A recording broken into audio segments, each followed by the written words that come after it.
Perkenalkan, nama saya Giovanni Yuliana Nugroho. Saya dari FEB jurusan akuntansi. Saya NIM-nya 19-10090 dari kelas Teologi Moral 1-3. Yang pertama, saya akan membahas teologi moral dalam Kristen Protestan.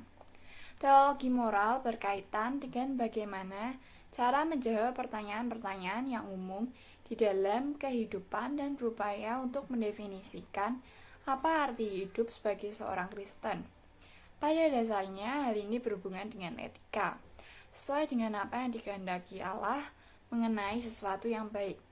Sebagai umat Kristiani, kita harus memiliki etika. Hal itu dapat kita lihat di dalam Matius 5 ayat 20, yaitu, "Maka aku berkata kepadamu, jika hidup keagamaanmu tidak lebih benar daripada hidup keagamaan ahli-ahli Taurat dan orang-orang Farisi, sesungguhnya kamu tidak akan menjadi umat Allah." Yesus juga mengajarkan kita untuk menjadi seseorang yang lebih baik lagi. Hal ini dapat kita lihat di Matius 5 ayat 39-41. Yang kedua, saya akan membahas mengenai contoh kasus reaksi tokoh suci dalam keyakinanku dalam menangani kasus amoralitas, yaitu Yesus mau menyelamatkan dan melindungi seorang wanita yang telah berbuat zina dan juga mau mengampuninya. Hal ini dapat kita lihat di dalam Yohanes 8 ayat 1-11. Yang ketiga, saya akan membahas tentang aborsi. Aborsi sendiri adalah perbuatan yang seharusnya tidak kita lakukan karena hal tersebut merupakan tindakan menghilangkan nyawa manusia atau bisa disebut juga membunuh kehidupan yang seharusnya ada. Aborsi adalah tindakan yang dilarang oleh agama dan dapat membahayakan pula bagi ibu tersebut. Selain itu, apabila janin tersebut gagal diaborsi dan janin tersebut lahir, bisa terjadi cacat fisik maupun mental. Oleh karena itu, menurut saya, aborsi tidak boleh dilakukan oleh siapa. Sebaiknya, apa yang sudah terjadi harus dipertanggungjawabkan. Dan sebagai umat manusia, kita harus saling mengasihi. Yang ketiga, saya akan membahas tentang video mengenai tentang pergaulan bebas. Pesan dalam video tersebut adalah kita harus pandai dalam memilah pergaulan, apalagi di zaman sekarang ini.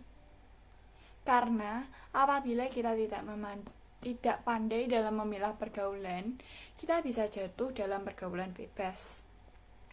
Oleh karena itu, menurut saya, sebagai generasi muda, pandai-pandailah dalam memilih pertemanan, karena pertemanan juga dapat membantu masa depan kita yang lebih baik.